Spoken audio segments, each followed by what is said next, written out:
Hello ഹർഷേട്ടാ, നീ എന്താ ഈഷു ഈ നേരത്ത്? അവിടെ നിനക്ക് എന്തെങ്കിലും പ്രശ്നമുണ്ടോ? ആ സമയത്തുള്ള ഈഷാനിയുടെ കാൾ കണ്ട് അവൻ ചെറിയ ടെൻഷനോടെ ചോദിച്ചു. ഇവിടെ മൊത്തം പ്രശ്നമാണ് ഹർഷേട്ടാ, ഞാൻ എന്താ ഇപ്പോൾ ചെയ്യുക? എനിക്കൊന്നും അറിയില്ല. എന്താ അടിയേട്ടത്തി, എന്താ പ്രശ്നം? അത് പറ. വിഷമത്തോടെയുള്ള അവളോട് സംസാരം കേട്ടത് എന്താ പ്രശ്നമെന്നറിയാൻ തിടുക്കത്തിൽ ചോദിച്ചു. ഈഷാനി അവിടെ നടന്നതെല്ലാം അവനോട് പറഞ്ഞു. ഞാൻ കാരണം ഹർഷേട്ടാ ഇപ്പോൾ ഇവിടെ എല്ലാവരും വിഷമിക്കുന്നത്. ഇവരോടൊക്കെ എന്താ പറയേണ്ടത്, എന്താ ചെയ്യേണ്ടത് എന്നൊന്നും എനിക്കറിയില്ല. നീ എന്ത് ചെയ്യാനാ പെണ്ണെ? ഒരു നോട്ടം കൊണ്ട് പോലും അവന് നീ ഒരു മുഖവും കൊടുത്തിട്ടില്ല. എല്ലാം അവർ സ്വയം തീരുമാനിച്ചതല്ലേ. ഇതിൽ നിന്റെ കുറ്റം എന്താ? അവർക്ക് കൊടുക്കേണ്ട മറുപടി തന്നെയാണ് അങ്കിൾ കൊടുത്തത്. ഇനി നീയായി ആരോടും ഒന്നും പറയാൻ നിൽക്കണ്ട. ഞാൻ ഏട്ടനോട് പറയാം, എത്രയും പെട്ടെന്ന് ഇങ്ങോട്ട് പോര്. മതി അവിടെ നിന്നത്. അയ്യോ വേണ്ട, അച്ചുവേട്ടനോടൊന്നും പറയല്ലേ. ഇല്ലെങ്കിൽ എന്നോടിപ്പോൾ ദേഷ്യത്തില്ല. ഇതും കൂടെ കേട്ടാൽ പിന്നെ പറയണ്ട. അതെന്താ പ്രശ്നം? പിന്നെ അവൾ അനുപമ ആയുഷിനെ കെട്ടിപ്പിടിച്ചു നിന്നതും അവർ തമ്മിൽ സംസാരിക്കുന്നത് കേട്ടതുമെല്ലാം അവനോട് പറഞ്ഞു. എൻ്റെ പെണ്ണെ, നിനക്ക് തീരെ ബുദ്ധിയില്ലേ? ആ അനുപമ ഏട്ടനെയും കെട്ടിപ്പിടിച്ച് നിൽക്കുന്നത് കണ്ട നേരം പോയി കൊടുക്കണ്ടേ ആ മൂദേവിയുടെ ചെകിടത്ത് നോക്കി? എന്നിട്ട് അത് ചെയ്യാതെ ഏട്ടൻ അവളോട് പറയുന്നത് മുഴുവനും കേൾക്കാനും നിൽക്കാതെ അവൾ മടങ്ങിപ്പോയേക്കുന്നു. നീ എന്താടി ഏട്ടത്തി ഇങ്ങനെ? ഇനിയിപ്പോൾ എന്തോ ചെയ്യും? അങ്കിൾ ഏട്ടൻ ഇഷ്ടമില്ലാത്തത് എന്തെങ്കിലും പറഞ്ഞാൽ ഉറപ്പായും ദേഷ്യത്തോടെ എന്തെങ്കിലും പറയും, ഉറപ്പാ.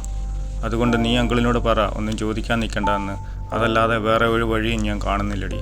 അതൊക്കെ ഞാൻ പറഞ്ഞു നോക്കി, പപ്പ കേൾക്കുന്നില്ല. എന്തായാലും ചോദിക്കുമെന്നാണ് പറഞ്ഞു. എന്നാൽ ബാക്കി വരുന്നിടത്ത് വെച്ച് കാണാം ഹർഷേട്ടാ. കടുവ പപ്പയോട് അരുതാത്ത എന്തെങ്കിലും പറയുമോ? അങ്ങനെ എന്തെങ്കിലും പറഞ്ഞാൽ എനിക്ക് സഹിക്കില്ല.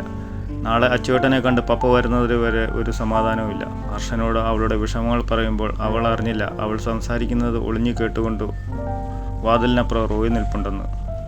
നീ ഒരു കാര്യം ചെയ്യ്, ഏട്ടനെ ഒന്ന് വിളിക്കിപ്പോ. എന്നിട്ട് ഒന്നുകൂടി പറഞ്ഞു നോക്ക്. ചിലപ്പോൾ ഒന്ന് തണുത്താലോ? സാധ്യതയില്ല, എന്നാലും ചോദിക്കും. അയ്യോ, ഇപ്പോൾ അച്ചുവേട്ടൻ ഉറങ്ങിക്കാണില്ലേ? നീ ഇല്ലാതെ അങ്ങർക്ക് ഉറക്കമില്ലെന്ന് തോന്നുന്നു. ആ ബാൽക്കണിയിലിരിക്കുന്നത് കണ്ടു. നീ വിളിക്കേ. പിന്നെ ജോണിൻ്റെ കാര്യം തൽക്കാലം ഏട്ടൻ അറിയണ്ട, അത് വലിയ പ്രശ്നമാവും. ശരി, എന്നാൽ ഞാൻ വെക്കുക. Good night. അവൾ ഫോൺ കട്ട് ചെയ്തു എന്നുറപ്പിച്ചുകൊണ്ട് റോയി അവിടുന്ന് പോയി. എന്നാൽ അവൾ കാൾ കട്ട് ചെയ്യാൻ നിന്നപ്പോഴാണ് ഹർഷൻ വീണ്ടും എന്തോ പറയാൻ തുടങ്ങിയത്. വെക്കല്ലേ. എന്താ ഹർഷേട്ടാ? അത് അല്ലേ, ഒന്നുമില്ല, നീ വെച്ചു. അവനെന്തോ ചോദിക്കാൻ വന്നത് ചോദിക്കാതെ പറഞ്ഞു. ഹർഷേട്ടാ പറയടി. ജോലിക്ക് നല്ല വിഷമമുണ്ട്. എന്തെങ്കിലും പറഞ്ഞിരുന്ന അവളോട്? അവൻ ചോദിക്കാൻ മടിച്ചത് അവൻ്റെ മനസ്സറിഞ്ഞ പോലെ അവൾ പറഞ്ഞു. പറഞ്ഞു, എനിക്ക് തോന്നി. എന്തിനാ അങ്ങനെ പറഞ്ഞേ? പാവം ഇവിടെയുള്ളവരുടെ മുന്നിൽ സന്തോഷം അഭിനയിക്കുക. അപ്പോൾ എനിക്കറിയാം അവൾക്ക് നല്ല വിഷമമുണ്ട്. ഒരുപാട് ഇഷ്ടമാണ് ഹർഷേട്ടനെ. നമുക്ക് അവളെ നമ്മുടെ വീട്ടിലേക്ക് കൊണ്ടുപോകാം. ഹർഷേട്ടൻ അവളെ കല്യാണം കഴിച്ചോ? ഞാൻ ചോദിക്കാം അവളോട്, വിളിച്ചാൽ കൂടെ വരുമോ എന്ന്. അവൾ വരും. ഇടി ഏട്ടത്തി, നീയല്ലേ പറഞ്ഞ് ഒരു പ്രശ്നം വേണ്ട, ഒരുമിച്ച് ജീവിക്കാൻ കഴിയുമെന്ന് ഉറപ്പില്ല എന്നൊക്കെ. എന്നിട്ട് നീ തന്നെയാണോ ഇപ്പോൾ ഇത് പറയുന്നത്? അത് പിന്നെ നിങ്ങൾ രണ്ടാൾ ഇങ്ങനെ വിഷമിക്കുന്നത് കാണുമ്പോൾ പിന്നെ എന്ത് നോക്കാനാ? അതുമല്ല, ഹർഷേട്ടനല്ലേ പറഞ്ഞ് ഒരു കുഴപ്പമില്ലാതെ അച്ചുവേട്ടൻ വിവാഹം നടത്തി തരുമെന്ന്. അതുകൊണ്ട് ഇനി ഒന്നും നോക്കണ്ട, അവളങ്ങ് കെട്ടിക്കോ. എന്നിട്ട് അവളുടെ കുട്ടികളുടെ അച്ഛനായിക്കോ. ഇന്നും കൂടി പറഞ്ഞു, മിനിമം 5 കുട്ടികളെങ്കിലും വേണമെന്ന്. അതൊക്കെ തീരുമാനിച്ചോ അവൾ? പിന്നല്ലാതെ. ഇവിടെ അവളുടെ ഇച്ചായനോട് പറയുകയും ചെയ്തു ഒരാളെ ഇഷ്ടമാണെന്ന്. പക്ഷേ ആൾക്ക് അവളെ ഇഷ്ടമല്ല. എങ്കിലും കാത്തിരിക്കാമെന്നൊക്കെ. ഇത് നടക്കുമെന്ന് തോന്നുന്നില്ലടി. ഇങ്ങനെ ഒരു കാര്യം ഏട്ടൻ അറിഞ്ഞാൽ എങ്ങനെ പ്രതികരിക്കുമെന്ന് പോലും എനിക്കറിയില്ല. സത്യം പറഞ്ഞാൽ ഏട്ടനോട് പറയാൻ തന്നെ എനിക്ക് പേടിയാണ്. ആണോ? എന്നാൽ ഞാൻ പറഞ്ഞോളാം. ഇനി ദേഷ്യം വന്നാലും 2 അടിയല്ലേ, അത് ഞാൻ വാങ്ങിക്കോളാം. എന്ത് പറഞ്ഞിട്ടായാലും കടുവയെ കൊണ്ട് ഞാൻ സമ്മതിപ്പിച്ചോളാം. പോരെ? ഇനി കടുവ സമ്മതിച്ചില്ലാച്ചാൽ നമുക്ക് ലാലേട്ടൻ ഉർവശി ചേച്ചിയെ കൊണ്ടുവന്ന പോലെ ഒരു പായ സംഘടിപ്പിച്ച് അതിലൊളിപ്പിച്ച് കൊണ്ടുപോകാം. ഒന്ന് ആലോചിച്ച് നോക്കിയേ. ഹർഷേട്ടനും മഹിയേട്ടനും ജൂലിയെ പായയിൽ ഒളിപ്പിച്ച് തോളിൽ ചുമന്നു പോകുന്നു. ഞാൻ ആരെങ്കിലും വരുന്നുണ്ടോ ഇല്ലേ കാണുന്നുണ്ടോ എന്ന് നോക്കി നിങ്ങളുടെ മുന്നിൽ നടക്കുന്നു. അയ്യോ എൻ്റെ കണ്ണാ, എനിക്ക് ഓർത്തിട്ട് തന്നെ ചിരി വരുന്നു. അവളുടെ സംസാരം കേട്ട് അപ്പുറത്ത് ഹർഷനും ചിരി തുടങ്ങിയിരുന്നു. പൊട്ടിച്ചിരിച്ചുകൊണ്ട് പരസ്പരം സംസാരിക്കുമ്പോൾ ഇതുവരെ ഉണ്ടായിരുന്ന അവരുടെ എല്ലാ ടെൻഷനും അവരെ വിട്ടൊഴിഞ്ഞിരുന്നു. കുറച്ച് നേരത്തെ സംസാരത്തിന് ശേഷം അവർ ഫോൺ വെച്ചു. പിന്നെ അവൾ ആയുഷിനെ വിളിക്കണമെന്ന് കരുതിയെങ്കിലും അവൻ ഉറങ്ങിക്കാണുമെന്ന് കരുതി വിളിച്ചില്ല. പക്ഷേ അവളെ ഞെട്ടിച്ചുകൊണ്ട് അപ്പോൾ തന്നെ ആയുഷ് വിളിച്ചു. അവൾ പെട്ടെന്ന് തന്നെ ഫോൺ എടുത്തു. എന്താടി, ഉറക്കമൊന്നുമില്ലേ? ഞാൻ ഹർഷേട്ടനോട് സംസാരിക്കുകയായിരുന്നു അച്ചേട്ടാ. എന്താ പ്രശ്നം? എന്ത്? ഒന്നുമില്ലല്ലോ. ഉണ്ടെന്ന് ഞാൻ അറിയരുത്. നേരം ഒരുപാടായി. ഉറങ്ങാൻ നോക്കാനീ. അതേ, നാളെ അത് ഞാൻ നോക്കിക്കോളാം. നീ അത് ചിന്തിച്ച് ഉറക്കം ഒഴിവാക്കാൻ നിൽക്കണ്ട. എന്തെങ്കിലും കഴിച്ചോ? കഴിച്ചു. അച്ചോട്ടൻ എന്താ ഉറങ്ങാഞ്ഞ്? ഉറക്കം വന്നില്ല. അതെന്താ ഉറക്കം വരാഞ്ഞ്? അതോ എൻ്റെ ഭാര്യ അവളുടെ പപ്പയുടെ അടുത്തേക്ക് പോയതാ. അവളില്ലാതെ എനിക്ക് പറ്റുന്നില്ല എന്നൊന്നും ഞാൻ പറയില്ല. കുറച്ച് വർക്കുണ്ടായിരുന്നു, അത് ചെയ്ത് നേരം വൈകിപ്പോയി. പിന്നെ വർക്ക് ബാൽക്കണിയിലിരുന്ന് ചെയ്യില്ലല്ലോ. അച്ചൂട്ടൻ അവിടെയല്ലേ ഇരിക്കുന്നേ. അപ്പോൾ എല്ലാം അറിഞ്ഞു വെച്ചാ ചോദിക്കുന്നത്. പിന്നല്ലാതെ എൻ്റെ ഭർത്താവിൻ്റെ ആവശ്യങ്ങളൊക്കെ ഞാൻ നോക്കണ്ടേ? അതൊക്കെ കണ്ടറിഞ്ഞ് ചെയ്തു കൊടുക്കണ്ടേ? പിന്നെ വേണം, ഇനി നീ കണ്ടറിഞ്ഞ് ചെയ്തില്ലെങ്കിലും ഞാൻ ചെയ്തോളാം. എന്താ തെല് കുസൃതിയോടെ അവൻ ചോദിച്ചു. വേണ്ട, എന്താണേലും എന്നോട് പറഞ്ഞാൽ മതി, ഞാൻ ചെയ്തു തരാം അച്ചോട്ടാ. നീയോ? ഞാനൊന്ന് അടുത്തേക്ക് വരുമ്പോഴത്തേക്കും ആലില പോലെ നിന്ന് വിറയ്ക്കുന്ന നീയാണോ അനി എനിക്ക് വേണ്ടതൊക്കെ ചെയ്തു തരാൻ പോണേ? ഒരു ചിരിയോടെ അവൻ ചോദിച്ചു. അതിന് അച്ചോട്ടൻ ഇപ്പോൾ എന്താ വേണ്ടേ? അങ്ങനെ ചോദിച്ചാൽ മുത്തശ്ശി ഇന്ന് എന്നോടൊരു ആഗ്രഹം പറഞ്ഞു, അതൊന്ന് സാധിച്ചു കൊടുക്കണം. അതിന് എൻ്റെ ഭാര്യയുടെ വലിയ ഹെൽപ്പ് തന്നെ വേണം. അതെന്താ?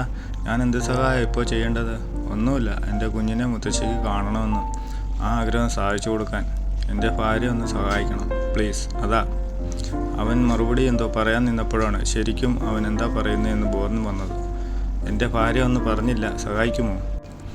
അവൻ വീണ്ടും കള്ളച്ചിരിയോടെ അവളോട് ചോദിച്ചു. ഇഷാനിയുടെ മുഖം നാണത്താൽ ചുവന്നുപോയി. അവനോട് പറയാൻ വാക്കുകൾ കിട്ടിയില്ല. ആനി, എന്തെങ്കിലും പറ ഭാര്യയെ, ഇങ്ങനെ മിണ്ടാതിരിക്കല്ലേ. ആദ്യം നീ ഇങ്ങോട്ട് വാ. മതി പെണ്ണേ അവിടെ നിന്നത്. ഞാൻ വരാം. ശരി, നേരെ ഒരുപാടായി, കിടന്നോ. ഞാൻ നാളെ വിളിക്കാം. ശരി. പിന്നെ നാളെ പപ്പയോട് ദേഷ്യപ്പെടല്ലേ പ്ലീസ്. എൻ്റെ അച്ചോട്ടനല്ലേ? അച്ചോട്ടൻ നിൻ്റേത് തന്നെ. പക്ഷേ നോക്കാം. ഇപ്പോൾ എൻ്റെ അനിയൊന്നും ചിന്തിക്കാതെ ഉറങ്ങാൻ നോക്ക്. Okay bye. അവൻ ഫോൺ വെച്ചതും അവളുടെ മനസ്സ് തികച്ചും ശാന്തമായിരുന്നു. അവനോടുള്ള പ്രണയം മാത്രമായിരുന്നു മനസ്സ് നിറയെ. അങ്ങനെ അവൾ നിദ്രയിലേക്ക് വീണു. രാവിലെ എഴുന്നേറ്റതും കുളിച്ച് ഫ്രഷായി പതിവ് പോലെ അടുക്കളയിലേക്ക് പോയി. പക്ഷേ റീനയും കത്രീനാമയും ഒന്നും അവളോട് സംസാരിച്ചില്ല. അവരോട് അങ്ങോട്ട് സംസാരിക്കാൻ ശ്രമിച്ചെങ്കിലും അതൊന്നും കേൾക്കാതെ പോലെ നിന്നു അവരുടെ ആ പെരുമാറ്റം അവൾക്കെന്തോ വല്ലാത്ത വേദന തോന്നി. അവിടെ ഇനി നിന്നിട്ട് കാര്യമില്ലെന്ന് തോന്നിയതും അവൾ തിരിച്ച് റൂമിലേക്ക് തന്നെ പോകാൻ നിന്നതും കത്രീനാമ്മ അവളെ വിളിച്ചു. എൻ്റെ കൂടെ ഒന്ന് വന്നേ കൊച്ചേ, അമ്മച്ചിക്ക് നിന്നോട് കുറച്ച് സംസാരിക്കണം. അത്രയും പറഞ്ഞ് കത്രീനാമ്മ അടുക്കള വഴി പുറത്തേക്കിറങ്ങി നടന്നു. അവർക്കെന്താന്ന് പറയാനുള്ളത്? താൻ അതിനെന്ത് മറുപടി പറയുമെന്നൊക്കെ ആലോചിച്ച് ആകെ ഒരു പേടി നിറഞ്ഞു അവൾക്കുള്ളിൽ. കത്രീനാമ്മയുടെ പിന്നാലെ പോകുമ്പോൾ ജൂലിയയോ ഡേവിഡിനെയോ ഒന്ന് കണ്ടിരുന്നെങ്കിൽ എന്നവൾ വല്ലാതെ ആഗ്രഹിച്ചു. അവർക്ക് വേണ്ടി ചുറ്റും നോക്കിയെങ്കിലും നിരാശയായിരുന്നു ഫലം. കത്രീനാമ്മ അടുക്കള വഴി പുറത്തേക്ക് ഇറങ്ങിയതിന് കാരണം അവരാരും കാണാതിരിക്കാനാണെന്ന് അവൾ അറിഞ്ഞില്ല. പറമ്പിലൂടെ കുറച്ച് ഉള്ളിലോട്ട് നടന്ന് വലിയൊരു വാഗമരത്തിൻ്റെ ചുവട്ടിലായി കത്രീനാമ്മ നിന്നു. എത്രയായി കൊച്ചെ നിന്റെ വിവാഹം തീരുമാനിച്ചിട്ട്? അവർ ഈശാനിയെ നോക്കി തികച്ചും ശാന്തമായി തന്നെ ചോദിച്ചു. 3 മാസം. ആദ്യം എന്ത് പറയുമെന്നൊന്ന് ചിന്തിച്ചു എങ്കിലും പെട്ടെന്ന് അവൾ മറുപടി പറഞ്ഞു. എന്നതാ ആ കൊച്ചിന് ജോലി, ബിസിനസ്? അവരുടെ ചോദ്യങ്ങൾക്ക് വളരെ പതിഞ്ഞ സ്വരത്തിലാണ് അവൾ മറുപടി കൊടുത്തത്. നിങ്ങൾ എങ്ങനെയാ, കോളേജിൽ വെച്ച് പ്രേമിച്ച് നടന്നുള്ള അടുപ്പം വല്ലതുമാണോ? അല്ല. അപ്പോൾ എല്ലാവരും എങ്ങനെയാണല്ലോ? അതാ അമ്മച്ചി ചോദിച്ചത്. അല്ല, അങ്ങനെയൊന്നുമില്ല. പിന്നെ എങ്ങനെയാ ഈ ആലോചന വന്നേ? അത് എൻ്റെ കണ്ണ, എന്താ ഞാനിപ്പോൾ പറയുക? മടിക്കാതെ പറ വച്ചേ. അത് വീട്ടിലെല്ലാവരും തീരുമാനിച്ചതാ. ഞാനിപ്പോൾ പറയുന്നത് തെറ്റാണെന്ന് വല്യമ്മച്ചിക്കറിയാം. എങ്കിലും എൻ്റെ ജോണിച്ചൻ്റെ വിഷമം എനിക്ക് കാണാൻ മേല വച്ചേ. ആ ചെറുക്കനോട് ഞാൻ സംസാരിക്കാം. എന്ത് പറഞ്ഞിട്ടായാലും അവനെ ഞാൻ പറഞ്ഞ് മനസ്സിലാക്കിക്കൊള്ളാം. നീയൊന്നും അറിയണ്ട, ആരും നിന്നെ ഒന്നും പറയില്ല. നീ സമ്മതിക്കുമോ മോളെ? എൻ്റെ ജൂണിയുടെ പെണ്ണായി ഇങ്ങോട്ട് വന്നുകൂടെ നിനക്ക്? അവന് നിന്നെ ഒരുപാട് ഇഷ്ടമാണ്. ഒരു കുറവില്ലാതെ പൊന്നുപോലെ നോക്കൂ. ഈ വല്യമ്മച്ചി നിന്നോട് അപേക്ഷിക്കുക. സമ്മതിക്കുമോ നീ? ഈശാനിയുടെ കൈകൾ പിടിച്ച അപേക്ഷ പോലെ കത്രീനാമ്മ പറഞ്ഞു. ഈശാനി എന്ത് ചെയ്യണമെന്നറിയാതെ തറഞ്ഞു നിന്നുപോയി. കണ്ണുകൾ നിറഞ്ഞു. പപ്പയുടെ അമ്മയാണ്. പ്രായം കൊണ്ടും സ്ഥാനം കൊണ്ടും ബഹുമാനവും അനുസരണയും കാണിക്കേണ്ടതാണ്. ഒരു വാക്കുകൊണ്ട് പോലും ആരെയും വേദനിപ്പിക്കണമെന്ന് ആഗ്രഹമില്ല. പക്ഷേ ഇപ്പോൾ ഈ പറയുന്നത് സാധിച്ചു കൊടുക്കാൻ ഒരിക്കലും തനിക്കാവില്ല. എൻ്റെ അച്ചുവേട്ടൻ്റെ താലി മരണം വരെ എൻ്റെ കഴുത്തിലുണ്ടാവണം എന്നാണ് എൻ്റെ പ്രാർത്ഥന. എന്താ എൻ്റെ കണ്ണ ഞാനിപ്പോൾ ചെയ്യുക? സത്യം പറയാമെന്ന് വെച്ചാൽ ഇതിലും വലിയ പ്രശ്നങ്ങൾ ഉണ്ടാവില്ലേ? പറയാൻ മറുപടിയൊന്നും ഇല്ലാതെ കണ്ണീരോടെ കത്രീനാമ്മയുടെ കൈക്കുള്ളിൽ നിന്നും അവളുടെ കൈകൾ വലിച്ചു. അവരുടെ മുന്നിൽ മൗനമായി കൈകുപ്പി നിന്നു. പിന്നെ അവിടെ നിന്നും തിരിഞ്ഞ് വീട്ടിലേക്ക് നടന്നു. കണ്ണുനീർ തുടച്ച് വീട്ടിലേക്ക് നടക്കുന്നവളെ കത്രീനാമ്മ നിരാശയോടെ നോക്കി നിന്നു. പിന്നെ അവളിൽ നിന്നും ആ കണ്ണുകൾ നേരെ വീടിന് മുകളിൽ നിന്നും അവരെ നോക്കുന്ന റോയിലേക്ക് ചെന്നെത്തി. അവൻ്റെ കണ്ണുകൾ ഈശാനിയിൽ മാത്രമായിരുന്നു. കൂർമ്മതയോടെ അവളെ നോക്കി നിന്നു അവൻ. ഈശാനി നേരെ അവളുടെ റൂമിലേക്കാണ് പോയത്. കരയാനല്ലാതെ ഈ സാഹചര്യത്തിൽ അവളെ കൊണ്ട് മറ്റൊന്നും കഴിഞ്ഞില്ല. എത്രയും പെട്ടെന്ന് അവിടുന്ന് പോയാൽ മതിയെന്നായിരുന്നു അവൾക്ക്. പെട്ടെന്നാണ് ഡേവിഡ് അങ്ങോട്ട് വന്നത്. ആനിമോളെ, പപ്പ നിന്റെ കടുവയെ കാണാൻ വേണ്ടി പോവുക കേട്ടോ. പപ്പ ഞാനും വരാം, ഡേവിഡിനെ കെട്ടിപ്പിടിച്ച് കരഞ്ഞുകൊണ്ട് അവൾ പറഞ്ഞു. അയ്യേ, എന്നതിനാ പപ്പയുടെ കുഞ്ഞ് കരയുന്നേ? പപ്പ അവന് ദേഷ്യം വരുന്ന രീതിയിൽ ഒന്നും ചോദിക്കില്ല. എൻ്റെ കുഞ്ഞ് അതാലോചിച്ച് വിഷമിക്കണ്ട കേട്ടോ. പിന്നെ അത് ചോദിക്കാതെ ഒരു സമാധാനം കിട്ടത്തില്ല മോളെ, അതുകൊണ്ടാണ് നീ വേണ്ടെന്ന് പറഞ്ഞിട്ടും പപ്പ ചോദിക്കുന്നത്. നീ പേടിക്കണ്ട, പ്രശ്നമൊന്നും ഉണ്ടാകില്ല. പപ്പ പോയേച്ചും വരാം. എൻ്റെ കുഞ്ഞ് ഇവിടെ തനിച്ചിരിക്കാതെ ജൂലിപ്പുള്ളിയുടെ അടുത്ത് പോയിരിക്കേ കേട്ടോ. അവളെ തലോടിക്കൊണ്ട് ഡേവിഡ് പറഞ്ഞു. പപ്പ, ഞാൻ അച്ചുവേട്ടൻ്റെ വീട്ടിലേക്ക് പൊക്കോട്ടെ, എനിക്കിവിടെ പറ്റുന്നില്ല, അതാ. എൻ്റെ കുഞ്ഞിന് അവിടെയാണ് സന്തോഷമെങ്കിൽ പപ്പ പിന്നെ ഇവിടെ നിർബന്ധിച്ച് നിർത്തുമോ പൊന്നെ? ഞാൻ അവനെ കണ്ടിട്ട് വരട്ടെ, എന്നിട്ട് ഇന്ന് വൈകിട്ടോ നാളെയോ അങ്ങോട്ട് പോവാം. പോരെ? മതി, ഞാൻ പോകണമെന്ന് പറഞ്ഞത് വിഷമമായോ? ഇവിടെ ഞാൻ തനിച്ചായ പോലെ തോന്നാം പപ്പ. എന്നോട് ദേഷ്യം തോന്നല്ലേ? ഒരിക്കലും തോന്നില്ല. ഇത്രയും കാലം ഇവിടെ ജീവിച്ച പപ്പയ്ക്കറിയാം ഇതിനകത്തെ വീർപ്പുമുട്ടൽ. എന്നിട്ടും പപ്പ മോളെ ഇങ്ങോട്ട് വിളിച്ചത് എൻ്റെ കുഞ്ഞിൻ്റെ കൂടെ കുറച്ച് ദിവസമെങ്കിലും ഒരുമിച്ച് കഴിയണമെന്ന ആഗ്രഹം കൊണ്ടാണ്. മോൾക്ക് ഇവിടെ നിൽക്കാൻ ഇഷ്ടമില്ലെങ്കിൽ അത് വേണ്ട. ഈ സാഹചര്യത്തിൽ അത് തന്നെയാണ് നല്ലത്. അതുകൊണ്ട് എൻ്റെ കുഞ്ഞ് വിഷമിക്കാതെ. നിൻ്റെ കടുവ എൻ്റെ മോളെ മരണം വരെ അവൻ്റെ പാതിയായി സന്തോഷത്തോടെ ജീവിക്കുമെന്നൊരു ഉറപ്പ് എനിക്ക് തന്നാൽ പിന്നെ എത്രയും പെട്ടെന്ന് നിന്നെ അവിടെ കൊണ്ടുവിടാം, പോരെ? ഇനി ആ കണ്ണും മുഖമൊക്കെ തുടച്ച് ജൂലിയുടെ അടുത്തേക്ക് ചെല്ലേ. പപ്പ പോയിട്ട് വേഗം വരാം. ഡേവിഡ് അവളെ ആശ്വസിപ്പിച്ചുകൊണ്ട് യാത്ര പറഞ്ഞിറങ്ങി. അവർ പറയുന്നതെല്ലാം ഒളിഞ്ഞു കേട്ടുകൊണ്ട് നിന്നിരുന്ന റോയി ഡേവിഡ് പുറത്തേക്കിറങ്ങുന്നത് അറിഞ്ഞ് പെട്ടെന്ന് അവിടെ നിന്ന് മാറി നിന്നു. ഡേവിഡ് ഇറങ്ങിയതിൻ്റെ തൊട്ട് പിന്നാലെ തന്നെ അവനും ഇറങ്ങി. ഡേവിഡിൻ്റെ കാർ പിന്തുടർന്ന് അവൻ്റെ കാർ നീങ്ങിക്കൊണ്ടിരുന്നു. അപ്പോഴും അവൻ്റെ സംശയങ്ങൾ കൂടുകയായിരുന്നു. ഇതുവരെ ഇല്ലാത്ത ഒരു സുഹൃത്തും അയാളുടെ മകളും. അന്നേ ചെറിയ സംശയം തോന്നിയതാണ്. എങ്കിലും എന്തോ കൂടുതൽ അതേക്കുറിച്ച് അന്വേഷിക്കാൻ തോന്നിയില്ല. അത് ഏറ്റവും വലിയ മണ്ടത്തരമായെന്ന് ഇപ്പോൾ തോന്നുന്നു. ഇന്നലെ ജോണിയെ റൂമിലാക്കി തിരിച്ചു വരുമ്പോഴാണ് അവൾ ആരോടോ സംസാരിക്കുന്നത് കേട്ടത്. ആദ്യം ദേഷ്യത്തോടെ പോകാൻ ഒരുങ്ങിയെങ്കിലും പിന്നീട് ശ്രദ്ധിക്കാൻ തോന്നിയത് നന്നായി. പപ്പ എന്ന് അവൾ പറഞ്ഞത് ചാച്ചനെയാണെന്ന് മനസ്സിലായി. പക്ഷേ കടുവ, അച്ചുവേട്ടൻ, അതാരാണെന്ന് ആദ്യം മനസ്സിലായില്ല. പിന്നെ കൂടുതൽ കേട്ടപ്പോൾ അവളെ കെട്ടാൻ പോകുന്നവനാണെന്ന് ഊഹിച്ചു. അവൻ ചാച്ചനോട് ദേഷ്യപ്പെടുമോ എന്ന് അവൾ വല്ലാതെ ഭയക്കുന്നതായി തോന്നി. അവൻ ചാച്ചനോട് ദേഷ്യപ്പെട്ടാൽ അത് അവൾക്ക് സഹിക്കില്ല, അതും മനസ്സിലായി. എന്നാലും എന്തൊക്കെയോ ചില കാര്യങ്ങൾ കൂടി വ്യക്തമാവണം. ജോണി അവൻ്റെ സങ്കടം കാണാൻ വയ്യ. അവളെ എങ്ങനെയെങ്കിലും അവന് നേടിക്കൊടുക്കണം. ചാച്ചനും അവൾക്കിടയിൽ എന്തോ രഹസ്യമുണ്ട്, കണ്ടുപിടിക്കുക തന്നെ വേണം. ചാച്ചനെ ആരെയാകും ഇപ്പോൾ കാണാൻ പോകുന്നത്? എന്തായാലും അത് അവൾക്ക് വളരെ വേണ്ടപ്പെട്ട ആളാണെന്ന് ഉറപ്പ്. ഡേവിഡിൻ്റെ കാർ തിരക്കൊഴിഞ്ഞ സ്ഥലത്ത് നിർത്തി. അവൻ ചിന്തകൾ അവസാനിപ്പിച്ച് ഡേവിഡ് കാണാതെ കാർ ഒതുക്കി നിർത്തി ഡേവിഡിനെ നോക്കിക്കൊണ്ടിരുന്നു. കുറച്ചു നേരത്തെ കാത്തിരിപ്പിന് ശേഷം ഡേവിഡിൻ്റെ അടുത്തേക്ക് നടന്നു പോകുന്ന ആയുഷിനെ കണ്ട് അവൻ ഞെട്ടിത്തെറിച്ചു. ആയുഷ്, ഇവനെന്താ ഇവിടെ?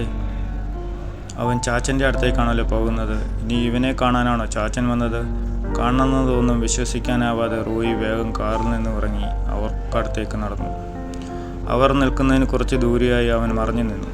ഇപ്പോൾ അവർ സംസാരിക്കുന്നത് കേൾക്കാൻ കഴിഞ്ഞില്ലെങ്കിലും മുഖഭാവം വ്യക്തമായി അറിയാം. അതെ, ചാച്ചൻ ഇവനെ കാണാൻ തന്നെയാണ് വന്നത്. അപ്പോൾ അവളും അവനും തമ്മിൽ എന്താ ബന്ധം? ആയുഷിൻ്റെ വിവാഹം കഴിഞ്ഞതല്ലേ? ഇനി ആ വാർത്ത തെറ്റായിരുന്നു, ഒന്നും മനസ്സിലാകുന്നില്ലല്ലോ.